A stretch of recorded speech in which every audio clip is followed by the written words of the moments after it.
ከ40 ሚሊዮን በላይ ፕሮቴስታንት በአሁኑ ውስጥ ኢትዮጵያ ውስጥ አለ። ከኦርቶዶክስ የወጣ ነው።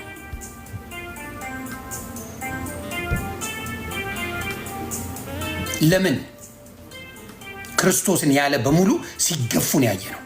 እኔ በጣም በጋሻው የሚባል ወንድማችን በጣም የምወደው በጣም በኦርቶዶክስ ከባድ አስተማሪ የነበረ በጋሻውን ውሻ አርጋችሁ አስወጥታችሁታል።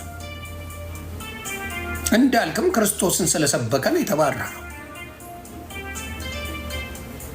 ክርስቶስን መስበክ እኛ አባት የተሰደቡት ክርስቶስ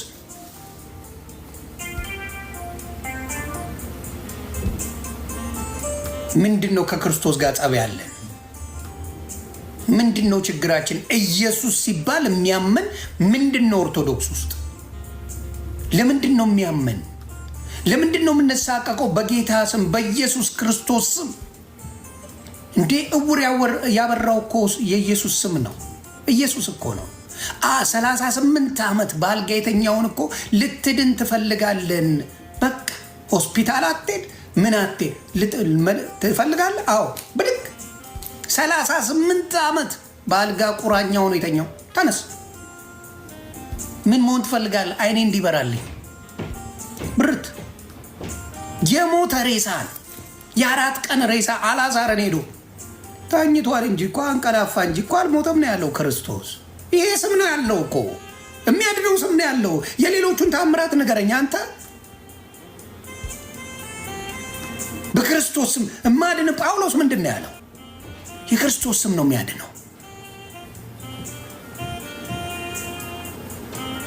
በጣም የምትደንቁ ሰዎች ናችሁ።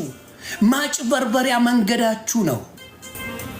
ስለዚህ አሁንም የምናገረው ኦርቶዶክስ ተዋህዶ አሁን ይሰማል።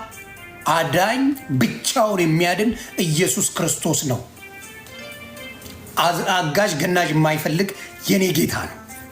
ለብቻውን የተሰቀለ የኔ ጌታ ነው።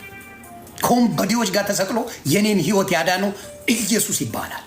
ማንም አላዳነኝም። ማንንም ብትጠራ አትድንም። ከክርስቶስ ውጭ ማንም አያድንህም እያልኩ ነው። ሌላ አዳኝ ካለ ክርስቶስ ለምን ስቃዩን ወሰደ? ሌላ የሚያድን ካለ ለምን ስቃዩን ለምን እሰቃያለሁ? የሚያድን ካለ ለጌታ እኔ ቦል እንዴ ሰው በሌላ አድናለሁ እያለ ነው እንዴ? እኔን ለምን ትገለኛለህ? ለምን እንድሰቃይ አድርገህ ትንቢቱን ትፈጽምብኛለህ? የትንቢት መፈጸሚያ ለምን ታደርገኛለህ ብሎ መጠየቅ ነበረበት ክርስቶስ። ሌሎች የሚያድኑ ከሆኑ ሌሎች የሚፈውሱ ከሆኑ በሱ ስም ነው ደቀ መዝሙር ከሆንኩ በኋላ በኢየሱስ ስም ነው የምታድነው። ስዕል ከኋላ አድርጋችሁ የምትደንሱ ስንት ናችሁ?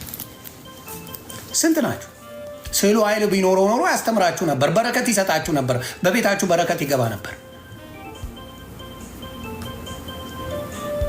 ብዙ የተጓደለ ትምህርት አለ። ስዕል አድርጋችሁ እዚህ ላይ ሙልጭ አድርጋችሁ የምትሳደቡት እናንተ ናችሁ። ማንም ታዝቧቸዋል። ስዕል አድርጋችሁ እንቅጥ አድርጋችሁ የምትሳደቡት እናንተ ናችሁ።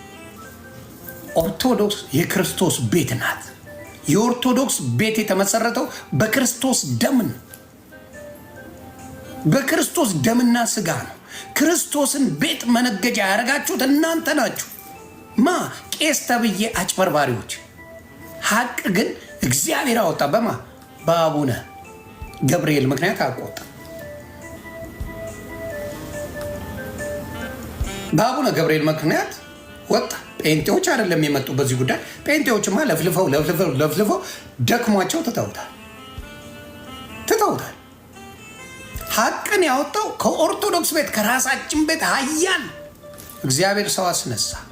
ሴጣን ተንጫጫ፣ ሴጣን ተሳደበ፣ ሴጣን የሸርሙጣ ልጅ አለ፣ ሴጣን ሌባ አለ፣ ሴጣን ቅማላም አለ፣ ሴጣን ለሃጫም አለ፣ ሴጣን እኛ አባት ሸጓሪ ናቸው አለ።